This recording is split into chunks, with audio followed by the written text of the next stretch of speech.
everybody. This is Chantel Nanette, your host, One Mic, One Voice. What's up? This is Kevin John, the other host, One Mic, One Voice. Alrighty now. And this is Brooke Jean, the poet of the hour. Hello, Brooke. What's up, Brooke? You are glowing today. You know, that's that workout glow. That's what it is. Workout. Shoot, I need to get on that with my bony self. And for all the Reezy fans out there, Reezy will be coming shortly. She'll be joining us very shortly. Yeah, she had to stop. They had a what's it called? That sell at Popeyes on Wednesday nights. So closes at 7. So she'll be over here as soon as possible with some chicken and hot biscuits. Hot biscuits. I hope she has some butter. With honey. All right.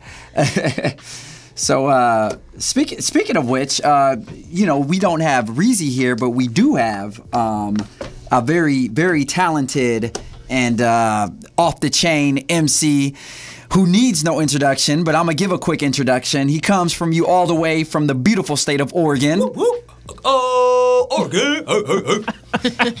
And as you can see, he's inarticulate, but... I didn't graduate, brother. That is right. I heard about you.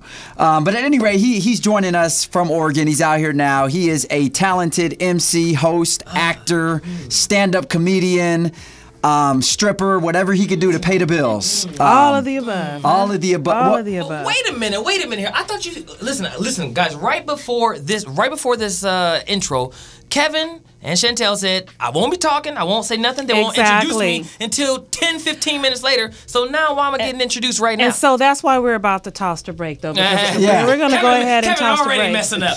Yeah, we're going to go ahead and toss the break. You fired, Kevin. I was thinking about the Popeyes, sorry. We're going to toss the break. Phone lines are open, you guys. When we come back, 323-965-1600. Stay tuned. We have our great show coming up with Brooke, with our show theme, and Mr. Bruce Fine. And we got to introduce you to Nate.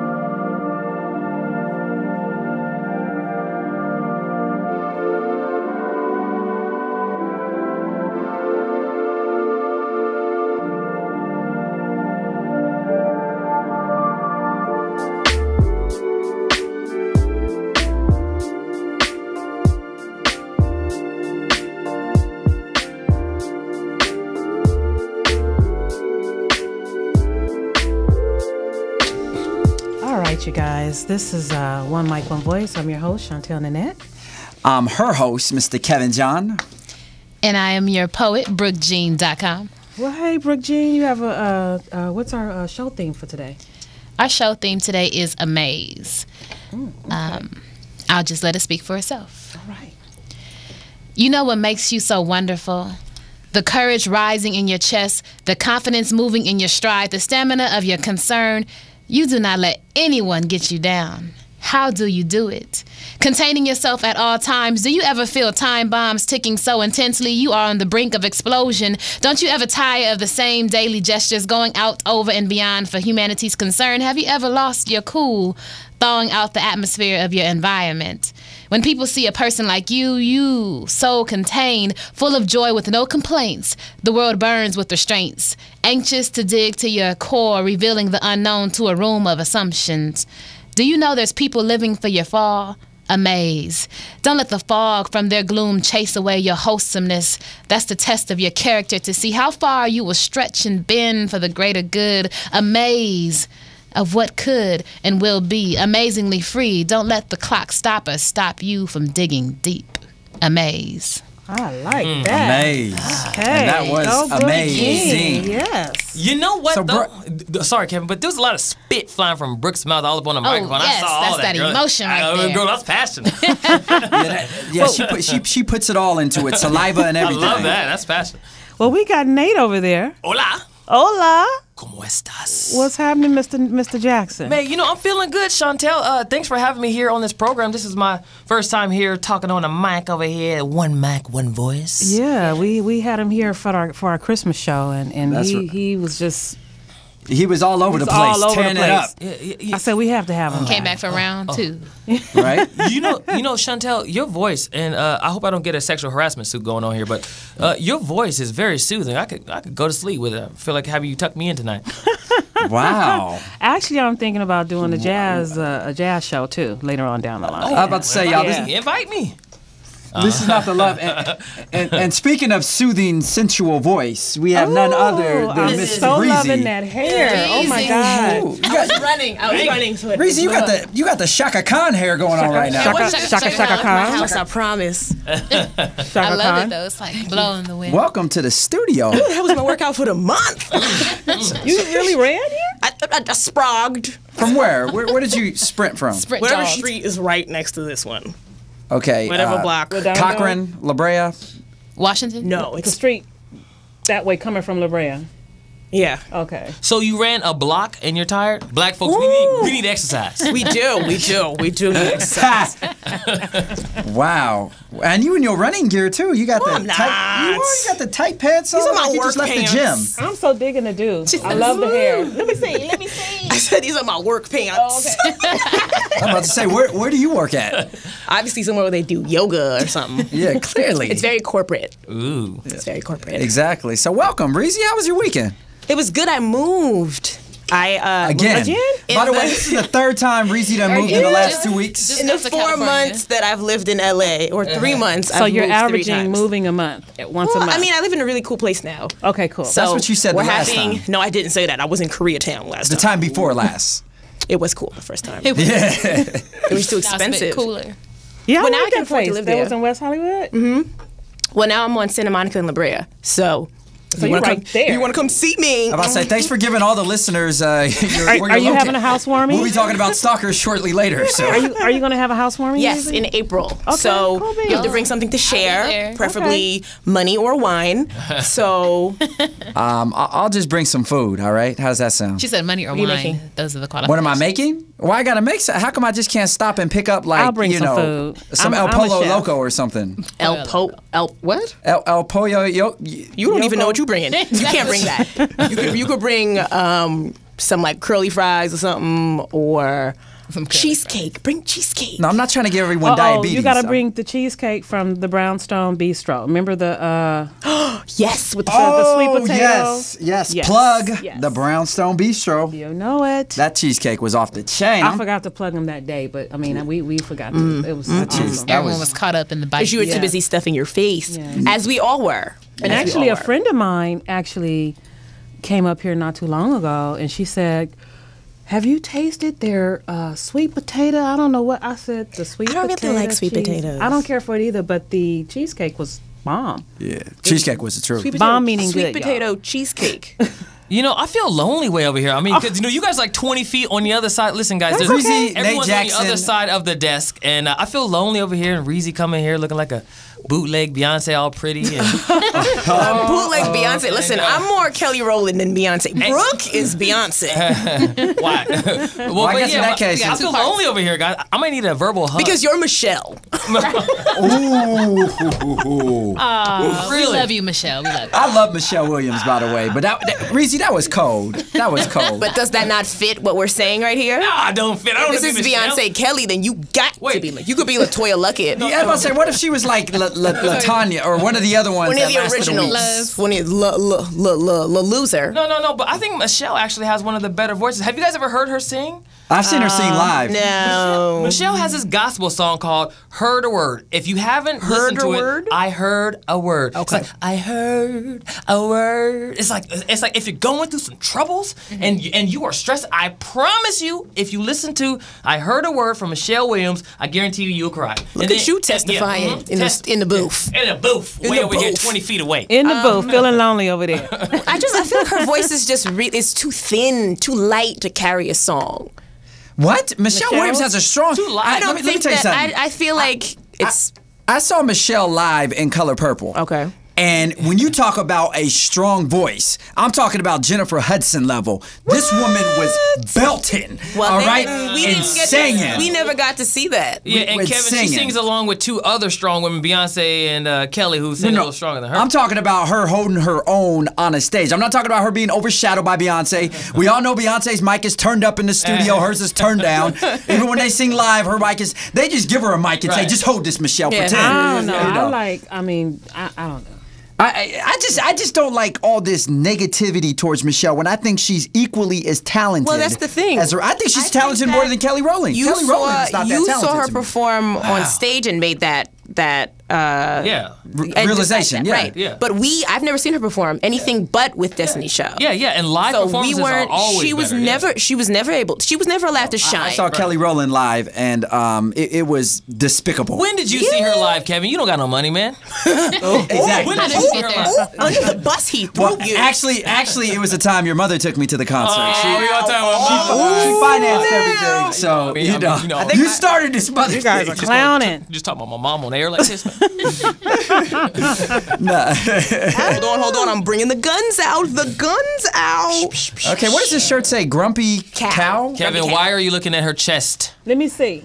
Because Nate, I'm a grown man, cow. and it says Grumpy Cow, and I'm trying to figure out the origin of Grumpy Cow. Well, I went to this place called Fat Cow. Oh, It's a burger place. Okay. Gordon Ramsay's burger place. Oh, where? Oh, Gordon Ramsay? At the Grove. Oh, okay. So yeah. they had like shirts. It was like Fat Cow, Skinny Cow. For free, or or did you have to pay for it? I got this one for free because obviously. I mean, no, yeah, for real. I feel you. Was it $100? Are there $100 burgers or something? How are the burgers? No, it was a $15.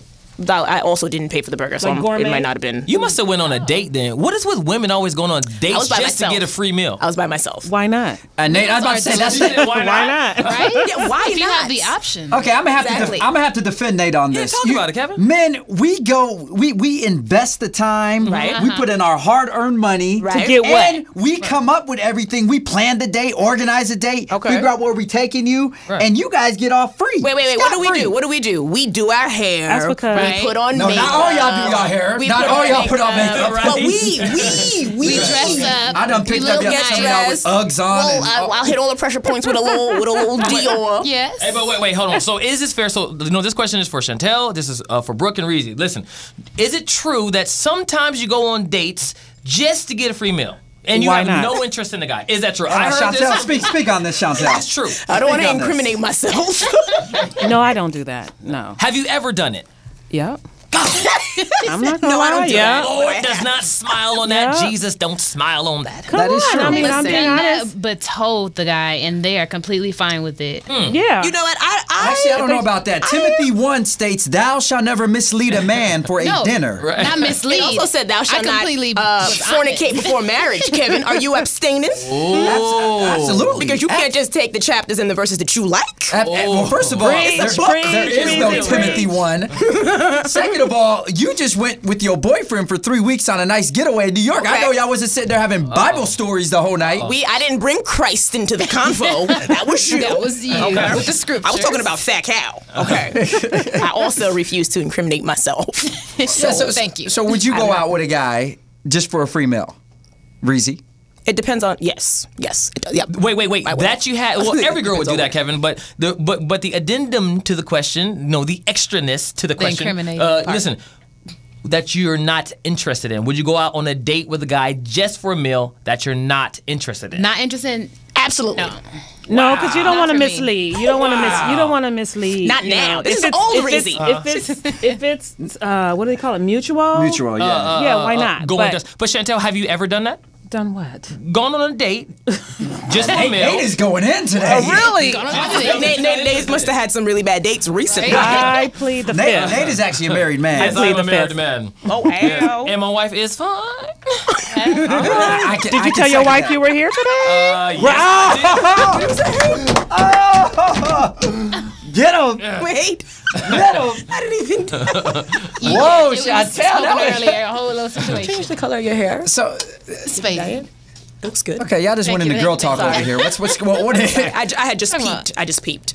So anyways, back to this date question thing. Sometimes I'm trying to be nice. I don't want to hurt your feelings. You ask me out because it takes a lot to ask a female out, right? It does. It takes a lot of courage. It does. But Reezy, you have to understand, a man when they're taking you out, that's an investment. If they're genuinely interested in you. No. Wait, hold on. Don't do that. You got me stuttering. It's about to get real. Just because a man takes me out, that's an investment, and I owe him something. He needs a return on his investment now. Usually, I'm just saying, you took me out to eat, so but you know what? Listen. You're treating this like it's a product or something. But you said investment. That's because he's investing his time. Is my time not being invested as well? Not if you're getting a free meal out of it. You gotta eat anyway, right? As does he.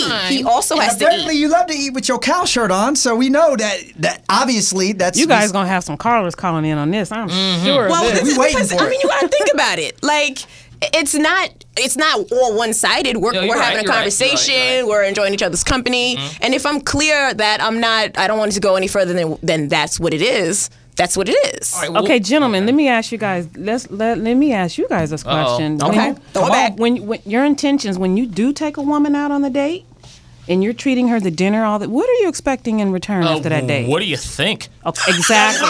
No, joking. No, I was just joking. He was joking. I was joking. Nate is speaking for himself on that one. Nate is like, I spent $11 on his Quiznos. So $15 on this Norms. Y'all better be tossing something up. But listen, I'll tell you this though. I'm not even so back in my dating days. Like literally, if I would go on a date, I would hate the fact that I would have to pay. So I would always say right in the beginning, I would be like, listen, how about we go Dutch? How about we both pay? And let's see. And see, you know what? Shallow girls would say no. But girls who want to keep it real, right? What? Okay, no, am I wrong? But Dutch. the first date, On the first date? listen, Exactly. don't do Dutch on date number one. Thank you. It's like 3 Ds and then a 1. Yeah, I'm about to say. Don't do Dutch on date number one. I agree. But like, if it's somebody that you're dating, you guys have been on a few dates. I can see it's that. Because you've already established a connection. Yeah. Right. True. Okay, so at what date is the woman expected to pay? The 532. Okay.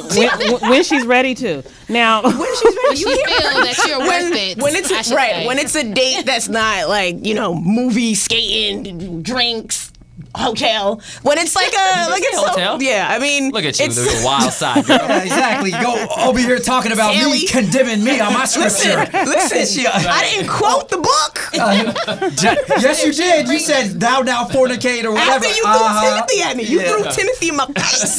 He hit me in the face. so Nate, What's up? tell the listeners and viewers a little bit about yourself. I don't think we ever got into your bio. Okay. Well, my name is Nate Jackson. And he likes going Dutch on the first date. Yeah, ladies. He's married, so Now he's married. He's married, you guys. Show your ring. Man. I am. Show that ring. Yeah, but see, you see these little stubby fingers? I don't like my fingers. Oh, that's like, something. I don't really like him either. Oh, okay. You know. You just told on yourself. Let me exit stage. No, well, because listen, okay, I'll tell you guys a little bit about me, but everyone has that thing about them. I actually like my body. I got a great body. On camera, it may not look as great, but in person, it's amazing. No. You better tell it. No, but listen, I like my body. My hair's a little big, but whatever. I'm fine with that. But the thing I don't like is my little stubby hands. I'm 30 years old, and my hands make it look like I'm 45. Look at that. There's a commercial with like a burger or something with the little kid hands. What commercial is that? It's like a Burger King. Junior? It's a good thing you're married because somebody would talk about your stubby hands. Oh, girl, you guys are already talking about it. I can see it in your mind. How tall are you? Yeah. How tall am I? I am 5'8", but for some reason, women always think I'm 5'5". So I have to do the stand competition. So if you are ready to do the stand competition, I will do it. For some reason, what? You 5'8". What do I look like? I'm Another minus. No, because you said you had a big head, but your head doesn't look like it's too big for your body. Oh, really? I mean, could be the muscles right here. Look at muscles. I think I see a vein. I started working out, girl. So you work for? I mean, you're at a radio. You're on a radio host. Still? Yeah. So life. Times are hard sometimes, Chantel. And Right? For a black man. Yeah, and the entertainment business is pretty wobbly, but I've been here here in LA for 6 years, and I've been pretty successful. I hosted my own show my own travel show on the Fuse Network. I was a reporter for the Tonight Show with Jay Leno. Did some stuff for the Travel Channel, and then I got into radio. And then when I got into radio, I did an awesome segment called "The Feel Good Moments" with Nate Jackson. It was a big inspiration segment, huge hit. Like, I would have mothers and daughters and so forth coming up to me saying, "I love your messages," which is awesome. And then the radio station, they canceled the entire morning show, and they got rid of that. But then our sister station, which is an all-Mexican Telemundo en vivo type of station, they asked me to come on and be on their show. And then they canceled their show. So all the shows I keep going on gets canceled. So then, luckily, Kevin, John Peters, and Chantel, and Reezy, and Brooke was like, "Nate, can you come over here?" And I was like, "Thank the Lord! Finally, I get to be on the air again." So it's been up and down, but yeah, but it seems like it's been more up than down. Well, I mean, 6 years in LA, and it sounds like you've done a lot. Yeah. Well, the resume looks good, but the bank account don't. Hey, So It's a hustle. It's a hustle. let's go back to these feel good moments with you. Okay, feel good moments. You know, we all. I know. I happen to know Nate personally. Okay. And I know this man. You know, despite his silliness and his stumpy fingers, he gives really good inspiration. He I really. can see that. He really does. Energy. This man gives real good inspiration. I mean, there's times I thank call him just to get an inspiration quote of the day. Amen. Praise the Lord. Jesus is good. Well, the last time. time you were So- here at our Christmas show, you were speaking a little Spanish back there. Listen, Yeah, listen, girl. you flow a little bit. So you ain't speaking Spanish? Just say something inspirational No in Spanish. español. Okay. Hola, gente. Yo soy Nate Jackson y estoy quedando aquí con mi gente aquí, Reezy, Brooke, y también Kevin y Chantel. Y estamos hablando de nada, so todo bien. I said, man, we ain't talking about nothing. I knew it. So fluent. You It are just very rolls off the fluent. tip. Okay. I mean, I'm a world traveler. I lived in Puerto Rico and Spain. Listen. I'm not Cuban. I'm not Dominican. But Panamanian? No, not Pan. I'm just black, girl, African American. But I love the Latino culture. And one day in college, I said, you know what? I want to learn Spanish. No joke. Took a year so I can learn the basics. Then went off to go live in Spain for 3 months. Yeah. And live in Puerto Rico. It's not that hard when you get thrown in an environment. You Right. either sink or You swim. have to learn. Yeah, it's Right. crazy what your mind can do when you get thrown in there. That's the best way to learn any language is by just living there. Yeah. Yeah. How so cool is is your that? wife also? She black too, but she speaks Spanish. She's a strong black woman too. Yeah, but she speaks. She lived in Puerto Rico for a year, so like we be speaking just walking down the street. And here on the West Side, guys, the West Side of America, we have the Mexicans, Guatemalans, El Salvadorians, so they're all brown, so they're not used to seeing black people speak Spanish like over in New York. So whenever you speak Spanish, like literally, if you're speaking Spanish, like a brown skinned Latino here, they'll do a double take. I'm like, ay, Dios mío, like, which means oh God, like is he speaking Spanish? So yeah, living life, trying to progress my career, but ultimately I have a positive outlook on life, and the Lord has You been sound good. like you do. Yeah, you have a lot of energy, and Yeah, God is that good. says a lot. So, have you ever heard somebody talking about you, and they Yeah, underestimated you guys. Yeah, you guys talk about me this whole time. Spanish. in Spanish? It's Spanish. No, well, you know what? A lot of people always think that whenever you see two Latinos speaking Spanish, right in front of them, or like a lot of people think when they see two Latinos speaking Spanish, they're talking about them. But a lot of times they just talk a mess about their job. They just they hate some job or whatever. But they're usually just chit chatting the same way we chit chat. No, when I see two Hispanic people speaking, I don't assume they're talking about me. When I see two Asian folks, Oh yeah, they might be talking laughing about you. at me At the nail shop, huh? at the nail shop or at the beauty supply store or on the bus, just anywhere. Yeah, no, At yeah. Chipotle, I'd be like, they talking about me At Chipotle. and my burrito bowl. Right. Make a real dish. Well, she gets her hair did. Oh no. I mean, but what about you guys? Have you guys been to other countries? Have you traveled the world? I've been to, for VH1, I got sent to Huatuco, Mexico, which is in Oaxaca, just actually right near Central America. Dios mío. I have no idea what you said, Means, but oh, God. sí, señor. Oh, my He God. just said that about. Oh my God, Dios mío. Dios míos. No, say it como like a Mexican. Dios mío. Cierra la boca, por favor. Shit. Es muy estúpido así. That means shut your mouth, you stupid. Yeah, yeah, I know a little bit of Espanol as well, but mine is more Spanglish. But at any rate, More English. yeah, right.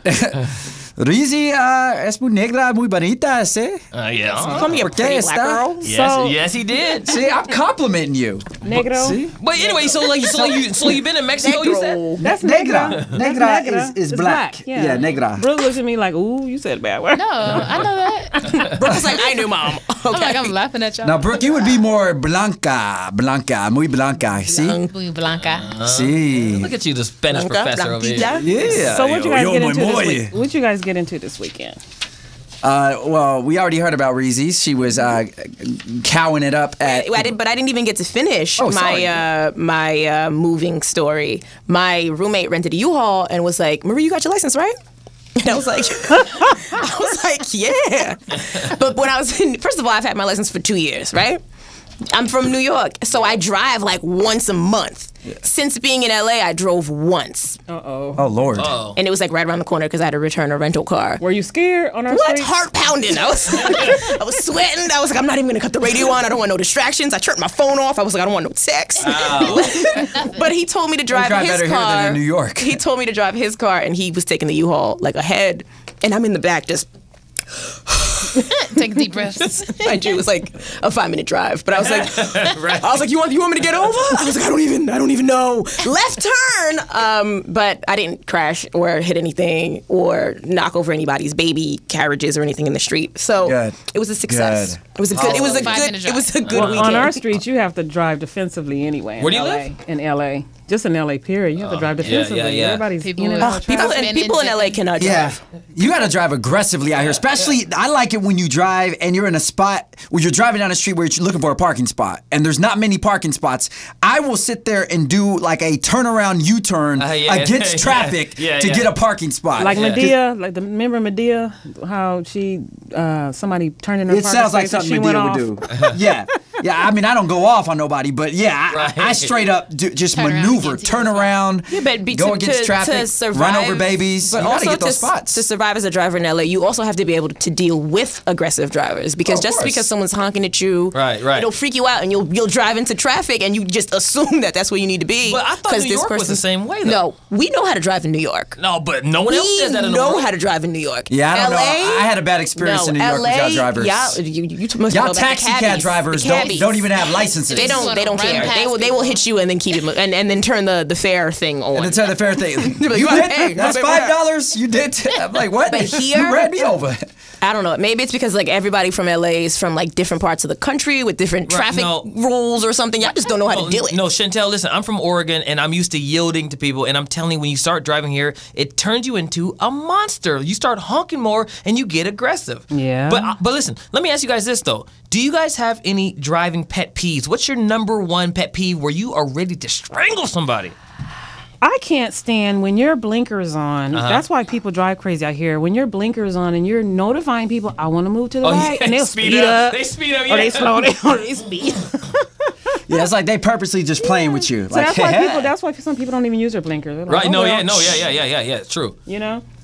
You know, a pet peeve of mine I hate, and this is kind of difficult to explain, but it's when you're about to turn. Say, for example, you're coming out of a parking lot or a residential lot, and you're starting to turn onto a major street, and somebody's coming down, and you're yielding for them because you're waiting for them to pass. But they come down, and then they make a right turn. Yes, I hate you that. know. Yes. Oh, and like- then I was sitting there for like 20 seconds. Exactly. Right. You sit there forever waiting for them, and then, I'm just going to turn in. I'm like, son of I almost got out of my car the other day because of that. And I don't even get out of my car, but like Nate said, when you come out here, you get consumed with the really do. LA monster in you. I almost went to my trunk and got a gun on him. I was like, are you serious?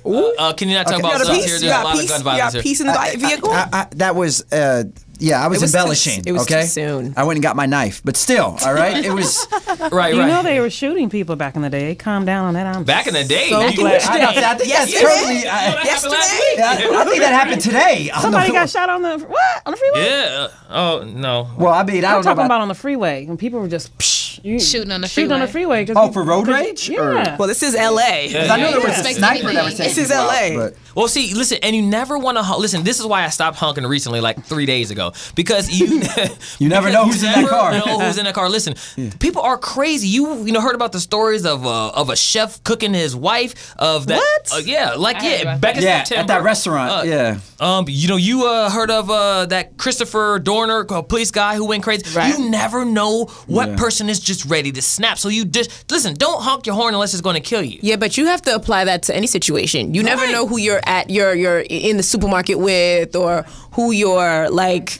Well, sitting but then again, I think the extreme negativity and I guess anger only comes out when driving. Like, I'm very rarely am I in a supermarket and getting mad at somebody or. No. But like, it's still like he said, like the cop who was going around shooting cops. Well, that was he wasn't in a car. Yeah. He was in a bad mood because he was in a bad mood. Right, but see, you never know what people are going. But he also had a select few people on his list he was taking care of. I don't think he was getting random folks. He was killing families. Remember a few years ago, the DC sniper? People were pumping gas and getting shot. Yeah. So Muhammad. You always got to be You said aware. a few years ago, girl. That was like 1999. I was in high school.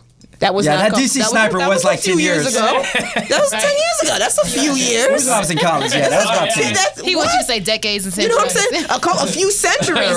Eons and eons ago. Yeah. Scores and scores ago. But okay, so Chantel, Reezy, even though you are from New York and you don't get to drive that much, do you have any driving pet peeves? I don't like when the bus is late and I'm late. Right? She's like, I've been out here for 3 minutes. No, but on the bus, I have pet peeves of like other women getting up so other women can sit down. Like guys won't get up. Right. Like men won't get up when like a pregnant woman or like an old lady. It's always the women have to get up. A woman will get up. Yeah. And a dude will be like, let me send this text. LOL. Right. Well, that's because the men, they didn't have mothers who taught them well. Right. So, apparently that's a lot of men now. Right. Well, people aren't holding doors. Mm-hmm. Exactly. But yet these same men are taking women out to eat and they're just using them for the free meal. Oh, Kevin brought it back. That's called payback. At any rate, call back. Right? Call back. But and see and once upon a time that man was sweet until so many women took advantage of him. So at any rate, it's not the women that did that. He's just rebelling against all those women that did it to him coming up. So now he's like, hell no, I'm getting up for your seat. This is it. Just because you had a few bad experiences with women in the past. Okay. It doesn't mean that there's not a woman out there who's perfect for you. Talk about it, right. Dr. Right? Absolutely. Because Nate apparently had a bunch of crappy first dates. that made him pay, and then he then now he got a ring on it. He got a ring on it. Somebody liked it and put a ring on it. Somebody put a ring on it. This is my thing. You're absolutely right. It's unfair to take 3 bad experiences and generalize all women with that. Very true. But I do believe that there's a vast majority of women that still have the same mentality. A vast majority. Vast majority. Okay. Specifically in LA, and I know LA's a bad place to date. Yeah. Like, I know if we go to other states and stuff, it may vary, but in LA, first of all, it's a bad city because it's a narcissistic town. Everyone's out for themselves. What are you gonna do for me? What it's all about me, I. But then there's so many people that are not like that you actually have to find. You right. have to find them. It's like finding the needle in the haystack. Those are not the people that you're looking at. You're not looking at them, but they're there. But everyone has a stereotype. You're in the entertainment industry on top of that. I had an argument with a friend of mine yesterday because she had the audacity to say she was upset. I'll go ahead and say Russell Wilson. He's a quarterback of the Seattle Seahawks. Okay. Colored brother, and she got upset because he was with a white woman. He was married to a white woman. But hold on, let me go deeper. She said she was upset because he was a good black man and with a white woman. And if he was a bad black man, it would be okay. But because he was a good Christian black man, he decided to go with a white woman. It was all of a sudden a problem. So what I told her was like, well, first of all, there's a lot of good black men running around here, but you ain't paying them attention because they're not athletes. They're not entertainers. So I think it just goes back to you have good men all over the place. It's just whether or not you decide to. But you know what? That's just a really crappy cycle. Because if you think about it, a lot of these athletes grow up around black women. They don't have a lot of money growing up, right? They date black women.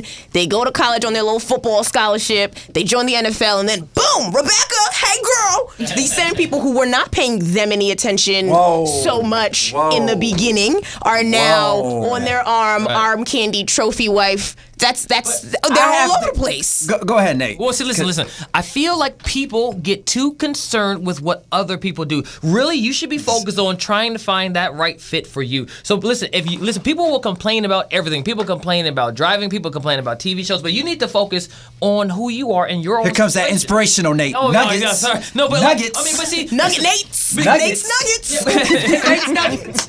I like that. Nate's Nuggets. Stamps. I like that. Patent that. I do. With ranch dressing. Nate just took it around, but what you have to do is you find that one. I mean, but think about it, because we can sit here and smile. Everyone puts on a face, but inside at nighttime when we're by ourselves, we have those insecurities that come out. And listen, if you're with somebody just because society tells you to be with somebody, but that person's not a good person or a good fit, then you're messing up. So what you need to do is focus on you, focus on your situation, and focus on how you can make your life better. Not worry about what other people want to say about your life, because people gonna complain about everything and anything. Exactly. You can't please everybody. And you can't. And I 100% agree with that. But I just don't understand from, I guess, your guys' perspective why it is that black women will go all upset, give a fit, go ham if they see a brother with another race. Black men, we don't care. We don't go crazy. Obviously, you don't care. As long as you have a big booty. Obviously, you don't care. Black women, I mean, mean, big those booty. particular women, It could be her. You know, I have no problem seeing. Let's go around. I want to open that question up to the black girls on the panel. A little bit. This hurt my heart. This comes. See, for me, I have no problem, especially because I agree with Nate. Like, it's about you. If you feel you're that fit with that person, then you guys fit. And no matter if it's a black, white, Latino, whoever, I don't see the racial issue behind that. Right. Yeah. Why does your heart hurt? So Reezy, why are you so... And Reezy, last I checked, Reezy's on the swirl. Don't put me on blast.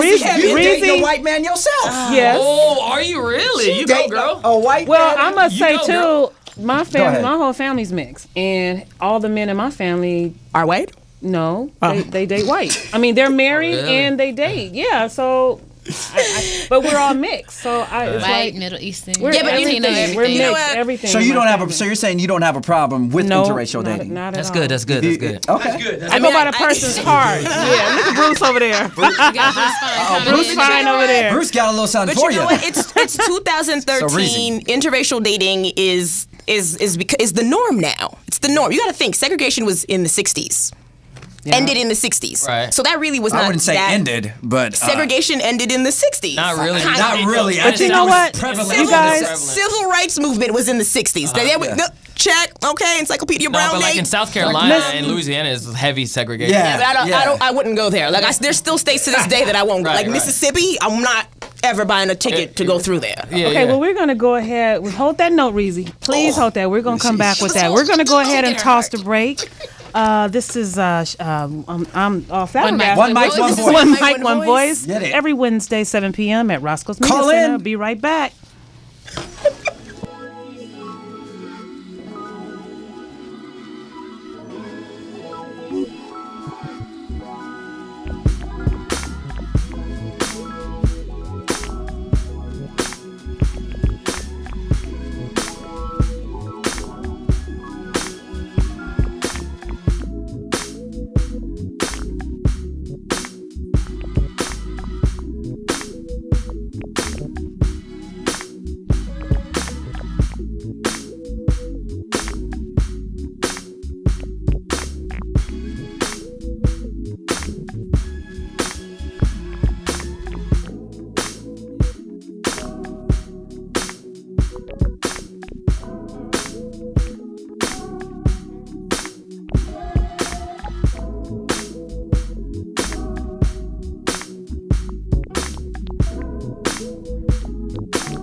Easy. All right, you guys. There's so much energy up in here. Yeah, Oh my is. God. Yes. This is Chantel, one mic, one voice. What's up? This is Kevin John, one mic, one voice.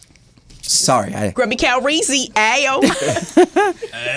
And Mr. Nate over there. Nate Jackson.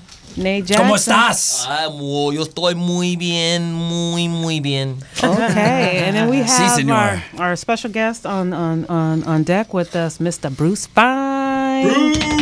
Bruce, you so fine. Bruce, welcome to the show, man. How you feeling, Bruce? Good to be here and jumping right in on that topic whenever you're ready. Yes. So how do you Let's feel? go. How do you feel, Yes. Bruce, about interracial dating? Well, first of all, I think that every person should know that love has no boundaries. Yes. So if you start to judge somebody based on boundaries, then economically, racially, then you don't understand love. True. Or even lust. Now you lost me, Bruce. I was with you until you just. Because even lust, because when you start dating someone, people start judging you. It's like you're doing something that you want. You're attracted to somebody. Yeah. Lust comes from that attraction. Love, if you stay together, end up getting married, which really gets sisters mad. How could he marry that white, the NFL star that marries, the OJs? So talk about that. I mean, if a black brother marries a person outside of his race, okay, whether black women only have a problem when it's white. Like if it's something else like Dominican or something, they're not as upset. But if it's a white woman, But you know what it is? Every culture wants, in a way, we all learn that we should love equally and let everybody love equally. But the truth is, there's bias within communities. For instance, in the Jewish community. Okay? Bruce, right? are you Jewish? Every Jewish mother, I'm Jewish. Oh, okay. All right? right. Every Mazel Jewish. tov. Shalom. Chaim.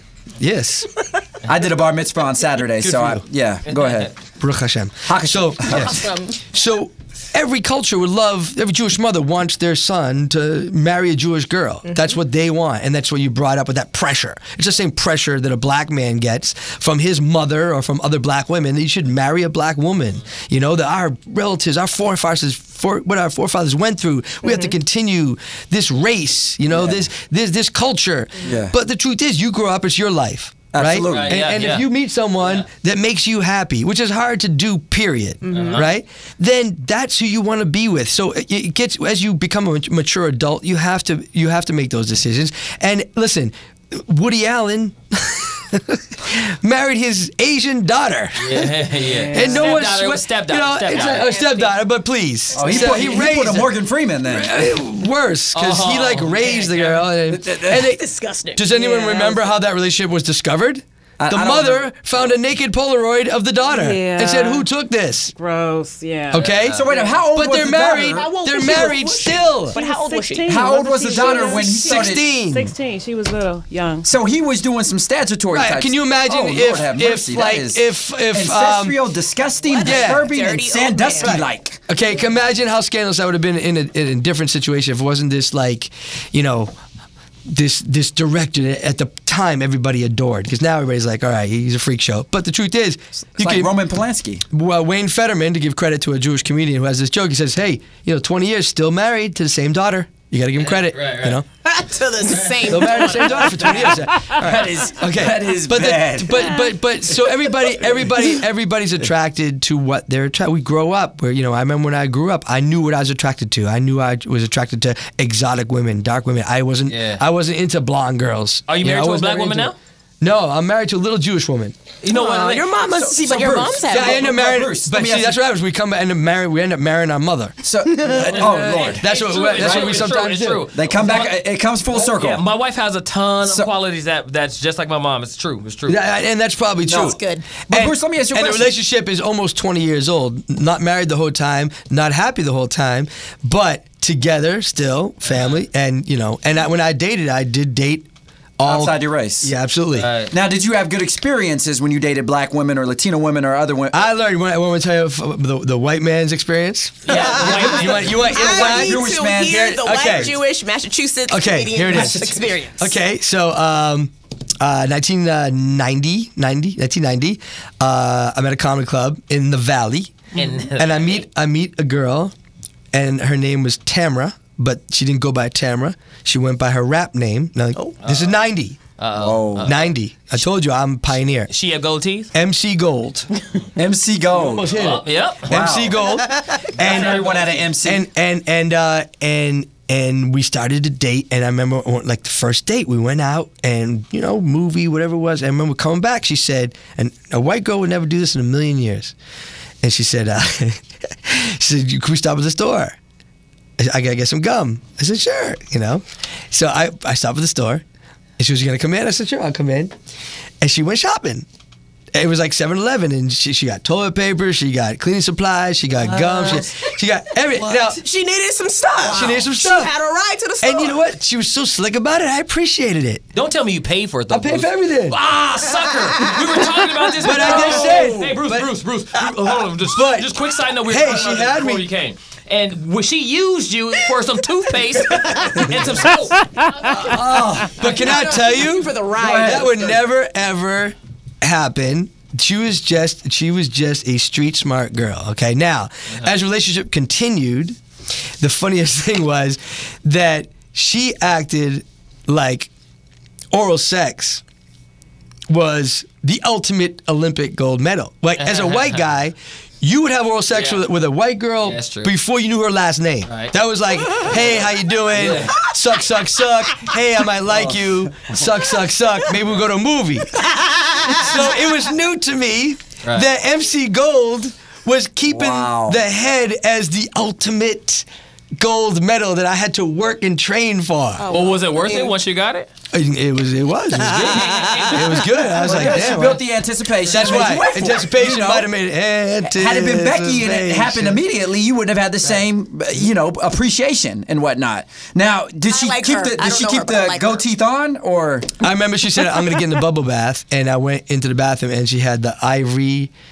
The dishwasher detergent, Ivory liquid, that was what she had dishwasher detergent for the bubble bath? For the bubble bath, yeah. And I know the girls are laughing because she's like, that's dishwasher liquid. That's, Bruce, please don't tell me that was your only black dating experience. It was not. But it was in 1990. No. But that was. She sounds so funny. And she was hilarious. A comedian. She sounds. No, she was a rapper, aspiring rapper, Light or whatever her name is. Aspiring rapper. She was great. I like her. No, this was a ghetto. And you know what? I found her on Facebook a couple years ago. I found her on Facebook, and then I hit her up, and she called me, and. Can you go by that 7-Eleven again, Bruce? Within 2 minutes of me telling her that I was married now, she was hung up. She was done. She was like, oh, you're married now? Forget it. Hey, Bruce, was your wife okay with you calling the old fling that gave you some dome? Yeah, what I like to do. The show is getting done. Nate, I do.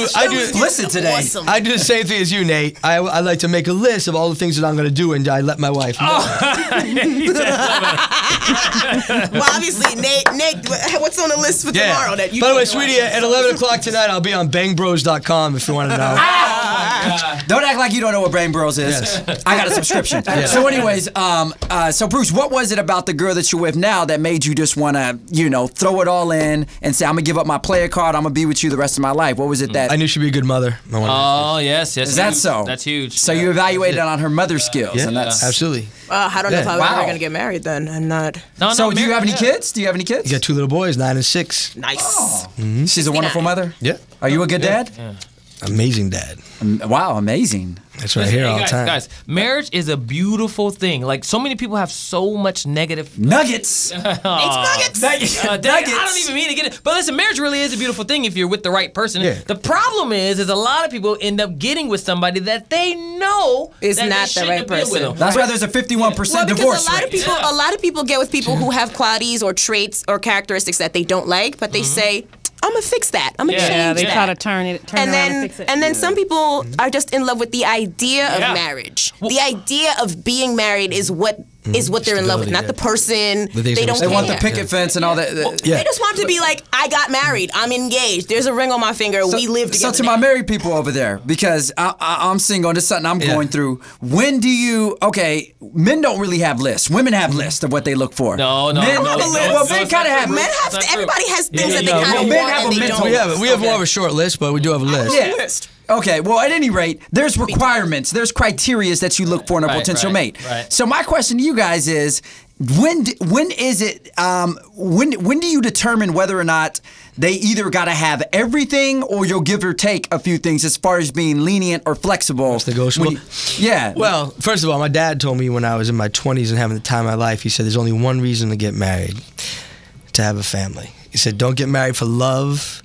Don't get married for money. He goes, it will never last. He's like, I've seen a million people. I love money. It doesn't last. The only reason to get married is if the goal together is family, because then you have a chance. But because my question to that is, you could build a family with anyone. Love is an emotional thing. You? Love is hot, and then it gets cold, and it could be, and there's a thin line between love and hate. There's all that going on. The truth is, when it's a small business that you are in together. It's a small business relationship, because there's all kinds of decisions economically, and there's all kinds of decisions emotionally that you have to make together, and it's hard to stay together. I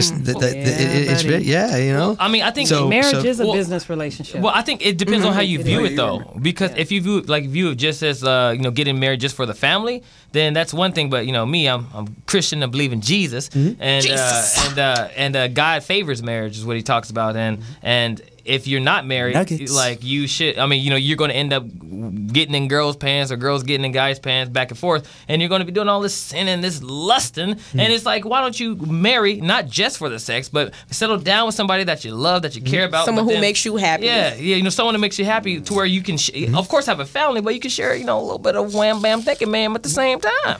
Well, that's a whole different episode, because because there's something about marriage that actually kills sex lives. Everything from the familiarity to the lack of spontaneity to the schedule to the children. Well, because an obligation. Like I said, it really is a business, and it's a business relationship. And it's not a sexy. You guys are not selling marriage for us at all. No, I want to get married. Chantel's over here putting her nuggets on this. Chantel, how do you feel about this whole marriage thing? I know that you've had experience, and you had experience, or you have? I had. I was married before. Oh, okay. Yeah. At a very young age. For one, wait until you're ready to get married. Yeah. Ooh, good. Yeah, wait until you're ready to get married. You have to wait. And then there's a lot of, and I must say, there are a lot of women who, try to get the men to marry them, and for reasons because, I'm getting older. Right. Yeah. I just want to say I'm getting married. Right. I want to have a kid. Clock is ticking. The clock is ticking. Right. The parents' whole 9 pressure. yards. Peer pressure. Parents' pressure, friends' pressure. Because we all get to a point in our lives where, like, all our friends, all the people we went to school with, they're having babies, they're getting married, you get wedding invites, you're a bridesmaid 7, 8, 9, 10, 11 times in some ugly dress. Right. And some people, they see that and they feel like they're getting left behind. Right. But what's funny? I think most of my friends that are married, with the exception of Nate and a few others, look at me and they're like, man, Kevin, I'd switch places with you in a minute, because they're kind of miserable in their married lives. Right, but so I think it kind of goes both ways. The grass is always greener. Yeah, the grass is always greener. Right. But I mean, sometimes single people go home and wish that they had the stability. Right, well, I mean, but they I had you have to find out what happens. I had a roommate. She was a little bit older than I was, and she was like, "Oh, I need to get a boyfriend." She was like, "Because I'm at this rate, I'm never gonna get married." She was like 26, 27. Right. She was like, wow. She would cook, and she was a really good cook, and she'd be like, "It's not like I'm ever gonna be cooking for a man or a family," and I'd be like, "Well, you can keep cooking for me." Right. Right. But we'd be watching like HGTV or whatever, like movie or TV show where somebody gets married or they're wedding dress shopping, and she'd be like in tears. Like, just, right. Yeah. And I was like, you are a hot ass mess. Yeah. Right. And then she moved down. I don't even want to say where she moved down to, because she might be watching this. She moved and she got back with, you know what? She knows who she is now. Yeah, I was about to say, she already knows who she is. Yeah, you done gave the full background damn near. She moved and she's back with her ex-boyfriend now.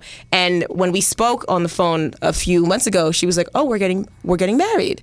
I said, "He proposed." She said, "No, but we're getting married." And I was like, "But did he propose?" I'm looking for a dress. But did he propose? Right, no, right. he didn't propose. But she's getting married. Like, she's made it up in her mind that she's getting married. So she's kind of pressured him to do it. Which leads me to my next question. How do you feel about, which is starting to become something of prevalence, is female proposals? No. I don't like it. That should not happen, because that right there sets the tone of how the relationship's going to be. You're going to bow down to your man? She's like, I'm running this. Well, they already run it anyway when they get married. They run it. They wear the pants anyway. You're bowing down to your man, and it's also. Are they getting down on one knee to do it? Because after they get married, that'll be the last time they get down on their knees. Trust me. Anyway, we gotta go to break right now.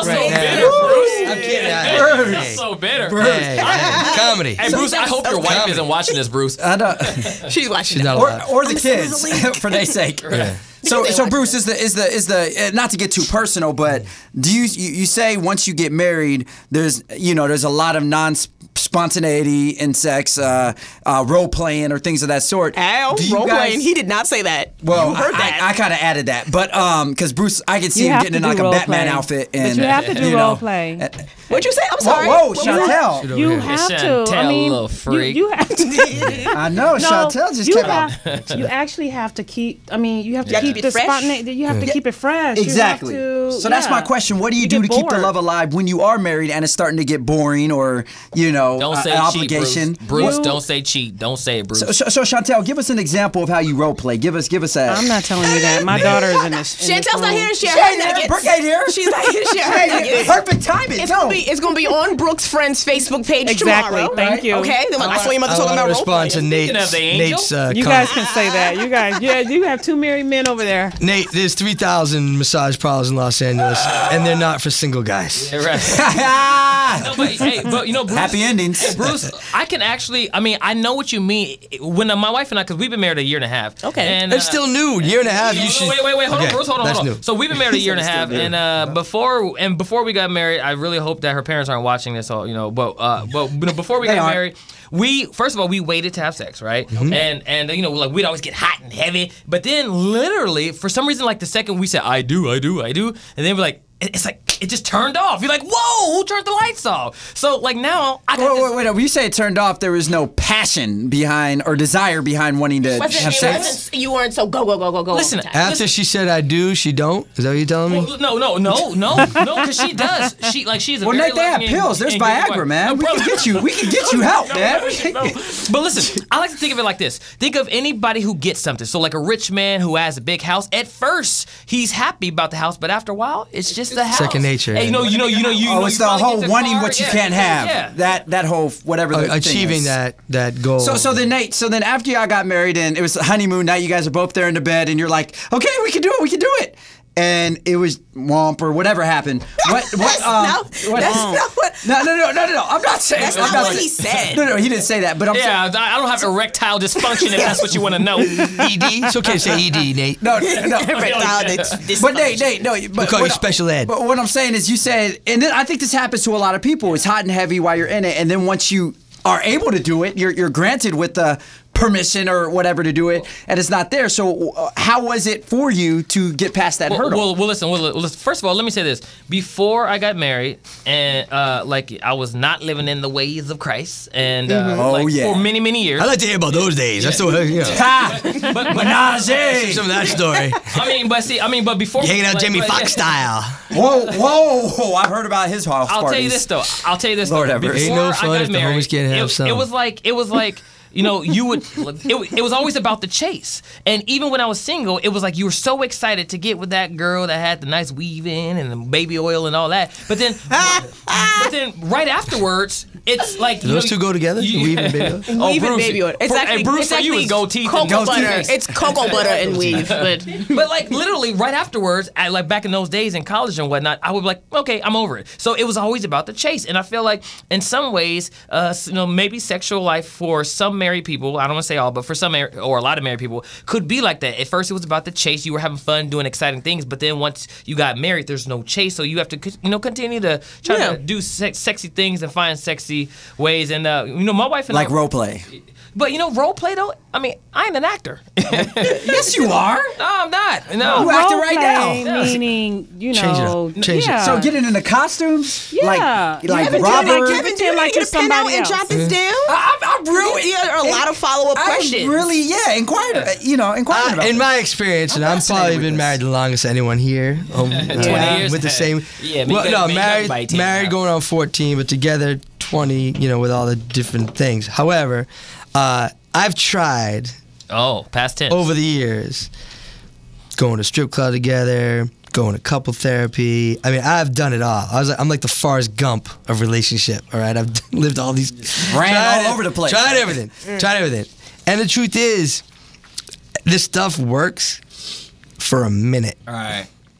And then you fall back into what you are. So once you accept that this is the way it's gonna be, okay? Right. I'm gonna be the same horny, crazy guy.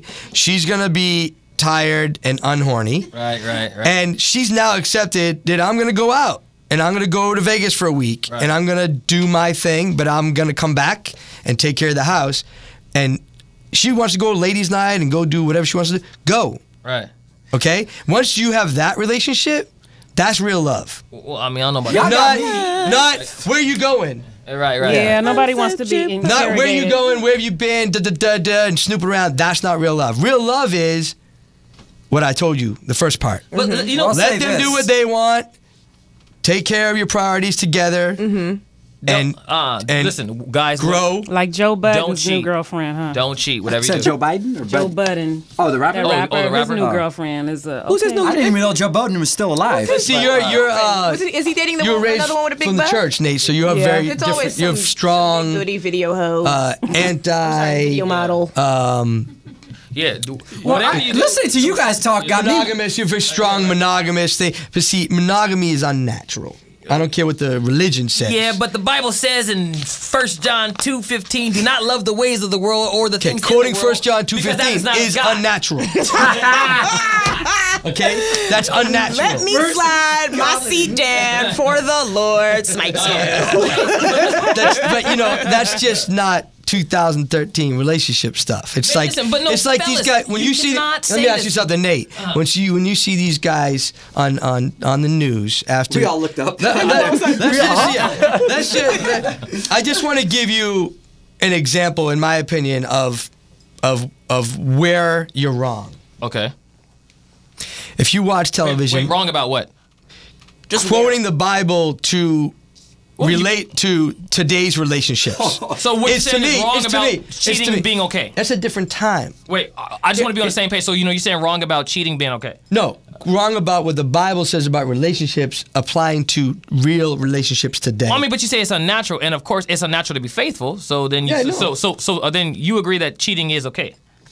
I agree that the relationship should decide what is okay and what's not okay. Oh, okay. So That sounds like some Will and Jada type ish. Hey, There you go. Are they happy? Are they together? Will and Jada. They're happy. I heard that keeps But see, I marriages don't They're together. happy. Exactly. I don't judge. I don't They're judge. happy. And they're happy and they have happy Are children. they happy? We don't know. Well, we don't know if Okay, they're happy. but I just wanted to give that example. Here's that example. Go ahead. Because this is Nate, and this Example. is it's just Rewind. it's another subject, but it's the same sort of an inflammatory type of subject that you and I can relate to what's happening in the world. That I think in the past, when the laws were written, when these things were written, is so different from applying them to today. That what's is the example? that is so I the can- dilemma. So I can. Okay, the Second Amendment. Hold that. The Second Amendment. Okay. There's people historic. There's people that stand up on TV and say that, the Second Amendment rights. We need the rights to have our guns. We need to protect our homes. We need to, right to bear arms. We need to protect against tyranny. And you got to go, wait a minute. We got a guy that could go to Walmart and buy a gun easier than it is to get a kitty, and he could shoot 20 school children dead in 90 seconds and ruin generations of families. Wait, are we still talking about cheating? However, these nuts go up on TV and start quoting the Second Amendment that was written at a completely different time that's completely unrealistic to today. You can't quote biblical things. You can't quote the Second Amendment and say, this is how the world is now. It is not. Go to commercial. Well, oh, man. Yeah. Oh, don't worry. But you know what? I got something for you, Bruce. But we are going to cut the break. Coming back. We are going to cut I'm the building a break. suspense for Nate's cut the break. response. We got to cut the Okay, break. okay, This okay. is We're one gonna cut the mic, break one now. voice. And please, listeners and viewers, if you feel like calling in with your questions to talk to Bruce, Nate, any of the co-hosts, give us a call at 323-965-1600. One mic, one voice. Every Wednesday, 7 p.m. We'll be right back. Bye. Now a word from the NRA.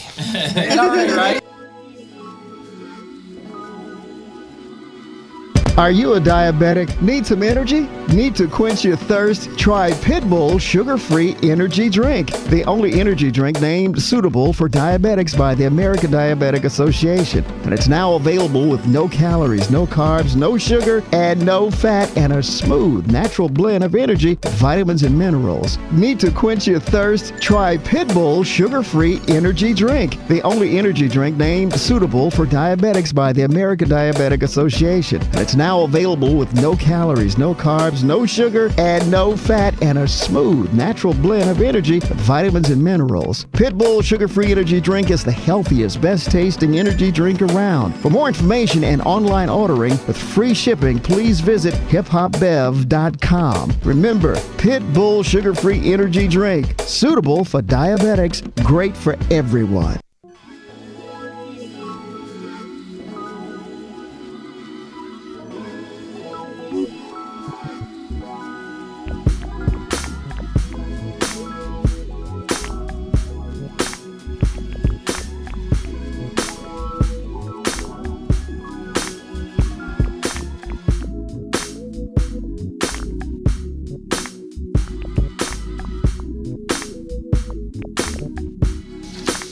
Hello, you guys. We're back. This is Chantel. I'm your host. One mic. One mic. One mic. You shook up today. I forgot what show she was on. Shooking you. That right there is just indicative of how heated up and how amazing the show is. Volatile. Today. It's volatile. Volatile. And I'm Kevin John with one mic, one sound, one voice. See what you got me? Everybody's Kevin, I peeped the striped vest plaid shirt combo that you got going on today. Okay. And a white tie. Is that a white tie? It's a white tie. Kind of a sexy Urkel. It's a sexy Urkel. Yeah. Hey, did I do that? You're bringing sexy Urkel back. I'm telling you, man. Justin Timberlake. His name's Stefan? Sexy Urkel was Stefan. Or Cal. Stefan. Hey, if the basketball players dress dress around but he's not looking sexy. dirty. Yeah. No, you're right. He would wear this in a post-game cup. Right? There you go. LeBron, too. Anyway, I'm Reezy. With the Shaka Khan hairdo.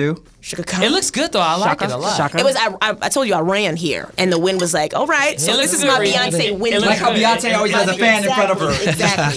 So now I need somebody to follow me around with a fan, and we have, so I look like this all the time. Girl, and we I'll have follow Bruce you around. I'm a fan. Fine on the table with us. Hey, Bruce.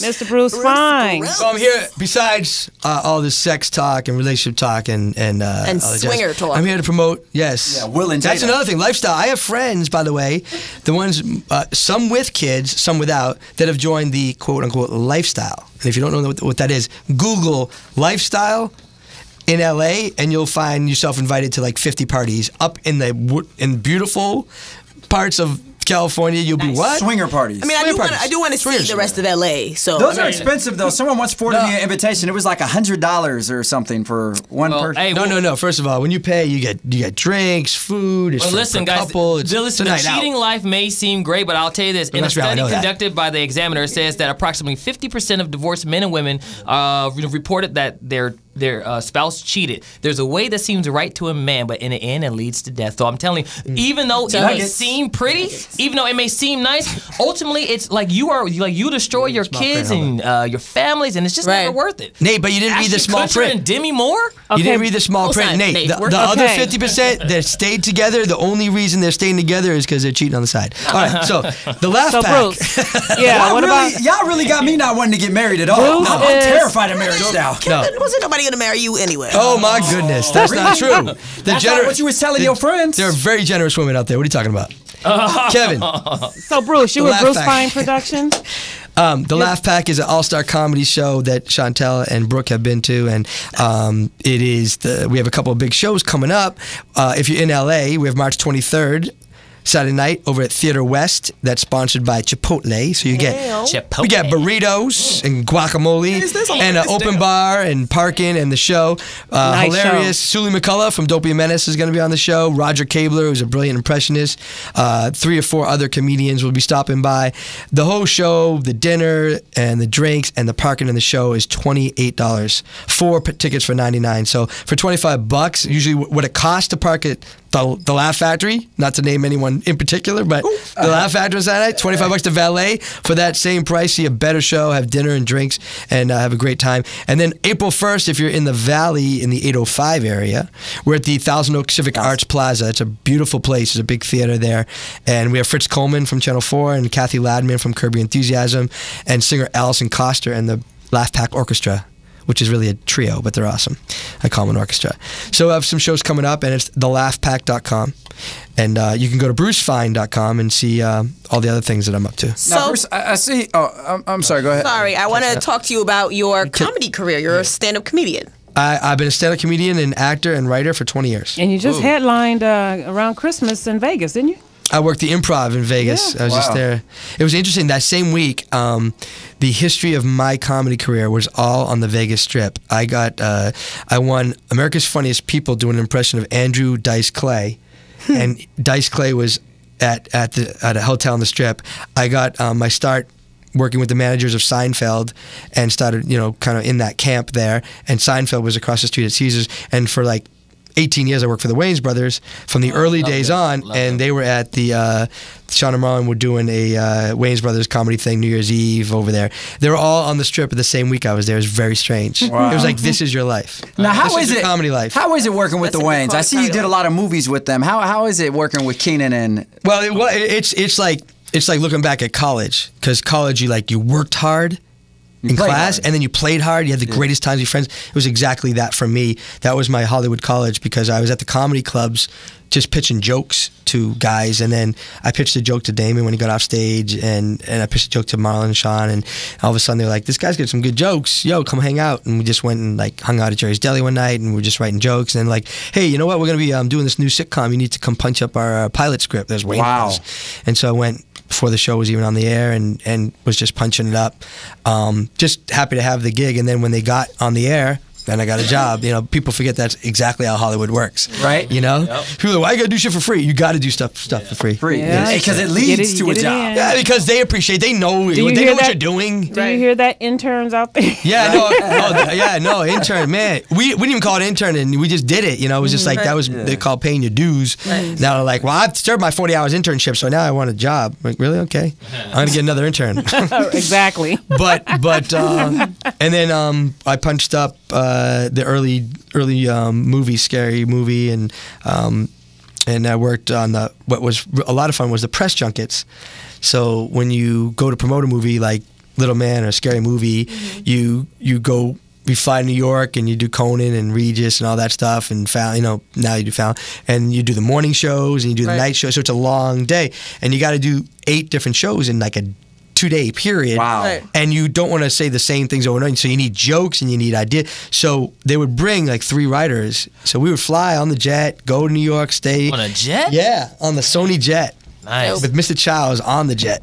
Oh, Mr. Chat. Wow. Oh yeah, both ways. I know, I was eating good on there. Good times. And so they really went first class all the way. And then what you would do is you would just go to a show, get some jokes in the green room, go do it, make fun, catch something like Regis's jacket, and then tie that in with Marlon when you made him wear that funny tux at the Emmys, and funny panel stuff. You're saying that before they go out there and do their interviews, they already have stuff in their head, like jokes and things of that. So it's not all organic. That's inside Hollywood stuff, because a lot of people think when they go on, well, why is some... You ruined the dream for me. I see Jim Carrey or Jamie Foxx, all these comedians on Leno, and they're just hella funny, just coming one after me. And I'm like, how did they think of that just on the, The good ones are prepared. When you see panel go well, it was prepared. They worked with their writers, and they got some stuff fleshed out. I'm looking for some writers for me. Yes, sure. For me. So some interns. Some interns. It's always the actors go out there, and it's the flattest interview. It'd be the biggest, Jennifer Aniston or something. Or Johnny Depp, or even Johnny Knoxville. Someone Stewart. She always got that little sour. Just I don't want to be. Wow, you hating on her physical. That ain't got nothing to do with her. She always has she just doesn't want to be where she is. Sour personality, she meant. Well, the ones that prepare. Yeah, I would see Rosie O'Donnell at the Improv working on stuff before she would go on shows, or before she would host the Tonys. Yeah, worked it out.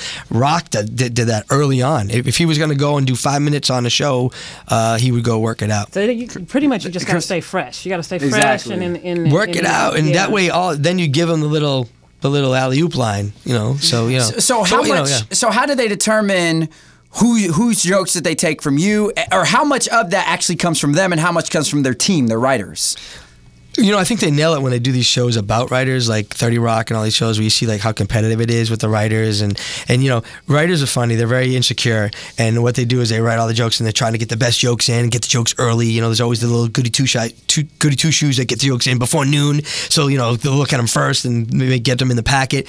But the writers, everybody fights to get a job, and then once you get the job, it's all about getting your stuff on. Yeah, and then once getting the most stuff on and getting the and then it's not stop. Yeah. Grind, and it's competitive, and there's a lot of insecurity, and if the star doesn't do your jokes, I remember a writer calling me when I was out of work for a couple of years. A writer called me and complaining. He was working on a TV show and he's complaining about he's not doing my jokes. I said, yeah, but you're writing jokes. You're getting it checked. I go, you got to put it in perspective, because he was like really just really depressed. I was like, are you kidding me? Yeah, dude, there's 1,000 writers that we know that we kill for the job. People don't appreciate what we have, what we were talking about earlier. They don't appreciate what they have. Well, especially like performers, because we're always like worried about the next thing. You could have a great show, and then you're worried about like, I have to write a new poem. I have to go. I want to play this place, and I want to do this role. So it's always but don't beat yourself up over what you want. Continue to enjoy the little work that you do, because that's like you work so much for that joy, and then you don't even get that joy. Yeah, I see people that like go so far and they're just miserable because they never enjoy the process. Yeah, but how enjoy the journey is like the biggest line. But it's true for the comedians and artists in here. How can you really enjoy the journey when it's so competitive and there's always something more or something else you have to be looking to? It's like you just can't sit and relax and be like, I made it. There's a balance. Like, how do you how do you balance that then? I think it just means like enjoy the small victories, but don't lose sight of the fact that you've got other things that you need to do as well. Yeah, there are other battles right there. Yeah, Reezy's Nuggets. Reezy. I'll tell you this though. Listen, it's a bumper sticker. Right? You guys, he said a bumper sticker. I'm sorry, Chantel. What's up?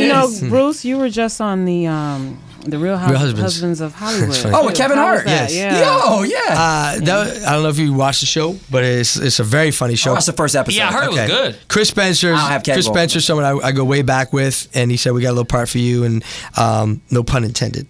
But how tall are you, by the way? Why'd you go there? I'm sorry. You just segue. 5'3". How tall are you, Reezy? From like the forehead without down. Without the hair. Like 5'3". You're 5'3". Are you wearing heels right now? I got on hidden wedge boot. I mean sneakers. Sorry, I keep hidden wedge. I'm 5'1". So, man, so you have to be funny. How tall is your wife? So you have to. And I'm taller than my wife by half an inch. Wow. Yeah, that's good. That's really why she likes taller men. Better not introduce her to me. I'm real tall. I know. I'm in trouble. Anyway, please take her for a week, will you? So, anyways, go. Real Husbands of Hollywood. Yeah, it's a very funny show. First of all, you put Kevin Hart and JB Smoove and Chris Spencer and love JB. The scene I did was a boxing. It was like, how they have the hype for the boxing? Yeah. So I was a reporter that was giving Elise a hard time. Like, well, Elise, Neil, what are you doing here? Oh, yeah, well, I'm with Sugar Shane Mosley. Yeah, right. That guy. So I was that guy. And then... well, now, were you talking with your East I ad-libbed a bunch of lines which stayed in, which was really funny to me. Because I was just supposed to just say, hey, Elise, what are you doing here? So it is scripted. Yeah, but they let you improv, and that show is scripted but improv. That show is it's Black Curb, they call it. You get a bunch of personalities like that. You want them to how are you gonna show JB Smoove and Kevin Hart a script and say stick with this? Right. Don't even bother. Yeah, because they're gonna go off the fly and be twice as funny as the script. So it's not like a reality show. It's more like a TV show with the fakest reality show. So it's a scripted show, but the way that they're scripting it is very open to the actors. So Dwayne Martin, JB Smoove, Nick Cannon, Kevin Hart. Then the guest star, Robin Thicke is a regular, absolutely, and Boris is actually Kojo. For a good-looking guy, he's funny because he's been hanging out with Spencer and those guys for years. So it's got to rub off. Bruce, were there any egos? Like, were you like, oh my God, these guys are way more arrogant in person? That's what surprised me.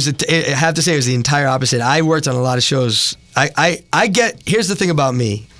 In the 90s, every guy I worked with became a huge movie star. If I did an episode of your sitcom, you became a movie star. I did Rob Schneider's show, Men Behaving Badly. Rob Schneider, Deuce Bigelow, right? Yeah. I worked on Wayne's Brothers. Wayne's Brothers went on to become a movie star. I worked on Will Smith, Fresh Prince. Oh! The Vegas episode. Which episode? Wow. I was the host of the dance contest. I remember that. Yeah, I remember that. Do the thrill and boogaloo, shroop. That was me. Oh, yeah, that was you.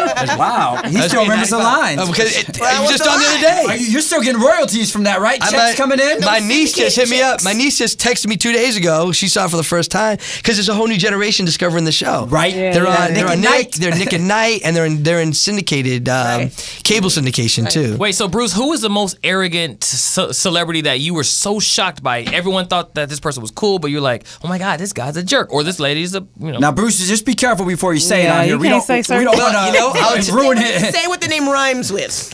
I'll tell you, it wasn't me, but I was at the Palms Hotel in Vegas recently with my boys. My boys are 9 and 6, and they're huge NBA fans. They know every NBA player, and they know every professional wrestler. I know it's two different worlds, but every NBA player, to the point where they were at who's the dude the light skinned dude that used to be with Sacramento Kings, the guard, Mike Bibby. Okay, my 9-year-old. Dennis. I know. Think about this too. He doesn't even play anymore, does he? He was on the Hawks, but he sat out. Right. Yeah. Okay. He was sucky. My 9-year-old knew Bibby from video games, from playing PlayStation. Yeah. My 9-year-old was outside of the Palms. They were waiting for me. I was checking out, and Mike Bibby was there. And my son was like, "Hey, Mike Bibby! Hey, Mike Bibby!" And Bibby blew off my 9-year-old. I wasn't there, but my wife confirmed. She's like, "Yeah, that was Mike Bibby." And so Bibby, I'll say it. I'll put it out there. Put it out there. Completely blew off my 9-year-old son. First of all, you should be like enamored that a young kid would even know who he is. Yeah, I say Mike Bibby's like of an old generation, like 10 years ago. My kids are like. You saw my kids in my rap video. I mean, they know. My kids sing R. Kelly songs. They're 9 and 6. I don't. All right, this is a different. I'm raising like this special niche of person. R. Kelly songs. You're raising little mini time capsules. Well, Bruce, go ahead. We're gonna actually we're just. We out of time. We just ran out of time. Go to brucefine.com and click on the video. Dad teaches sons a rap lesson. So you're a rapper. I do 40 years of rap history in 6 minutes. Yeah. Absolutely. It's hilarious. With my kids and with the girls. Can we pull it up? Please pull it up. Yeah, you got to see. Well, not on the air, but. Hey, Ayo, and if you guys want to find me on Instagram, at Nate Jackson, just one word, N-A-T. And Nate, seriously, best of luck with your marriage. I say luck because that's what you're going to need. Oh, no, we're going to talk about this afterwards. I ain't done with this. So do you have a Twitter, Bruce? Nate, I believe you can be The Laugh Pack, at The Laugh Pack. Okay, The Laugh Pack, at The Laugh Pack, and then also on Facebook Twitter as well, too, right? Facebook, we have a Laugh Pack fan page. And then also, Nate, you have a... I'll check it out. Yeah. So, .com? Yeah, so heynatejackson.com, like, hey, girl, H-E-Y. heynatejackson.com, or find me on Twitter, on Instagram, Nate Jackson, N-A-T-E-J-C-K-S-O-N. Awesome. Okay, you guys, we're going to go Nate Jackson. and conclude the show. This is One Mic, One Voice. We encourage singers, poets, comedians, musicians, everybody to encourage them to come on our show. You can email us at onemiconevoice, radio@gmail.com, and also you can go on our website at onemiconevoice.com and tweet us at onemic_onevoice. Peace. We out. Adios. Peace out. It's hot in here. Miss Jackson.